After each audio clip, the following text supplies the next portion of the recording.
I would love to hear of any stories that you might have regarding your experience with commercial aviation right now. So my girlfriend, now wife, girlfriend at the time, her dad was working for an American company in Colombia, and her parents were living down there, and so for 3 straight years, I spent 2 weeks every Christmas and 2 weeks every summer in Cartagena, and then just kind of moved around to Medellin, Barranquilla, Santa Marta, some places like that. But it was the first or the second time that I had gone. So my wife was actually able to fly private.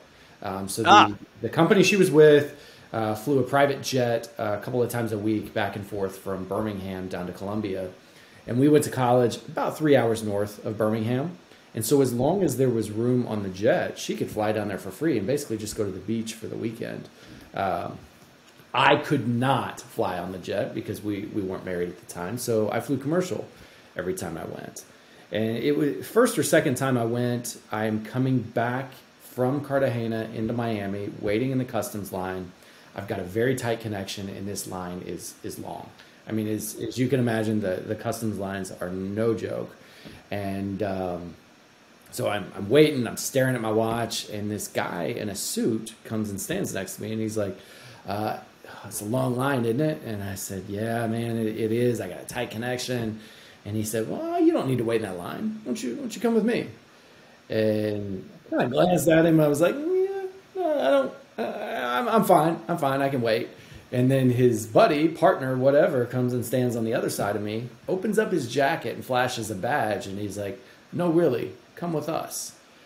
And I was like, oh, shoot, here we go.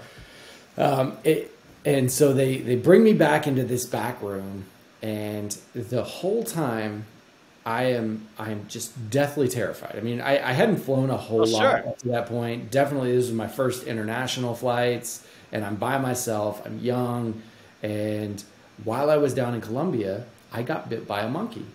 My own stupid fault. Like, I see these monkeys, and like I've wanted to own a monkey since I was 4 years old. And so it was like, I see a monkey, it looks nice. I'm gonna put my finger out there. Dumbest thing I've ever done, right? Like I'm looking at this monkey, and he's like staring at my finger, and he's like, "Oh, it's cute," and this thing bites down on my finger, and it's this little tiny capuchin, but they are strong as can be, and I'm yanking my finger. Can't Is get that like the plot line to Outbreak or something? Like, yeah, it's just something crazy like that. And I am nose to nose with this monkey, just screaming in his face, trying to get him to let go. And I'm like, ah! And he's just biting down, going, Arr! No joke. I had to poke this monkey in the eye to get him to let go. So I get bit by a monkey, and they got me all stitched up, gave me some shots, whatever it is that they do. You're supposed to report that stuff when you're traveling, right? You got to fill it out. Did you get bit by a monkey? Yeah, well, yeah, they didn't ask that question specifically. I think they're smarter than that. But, so I'm filling out the customs form on the flight, and it's like, hey, have you been to any farms, contact with animals? And I'm like, nope, no time for that.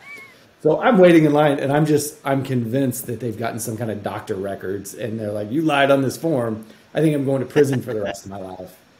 Well, they bring me back into the back room, and I'm like, and I realize that they're asking me all kinds of questions, like, what were you doing in Colombia? And they think that it's drug related.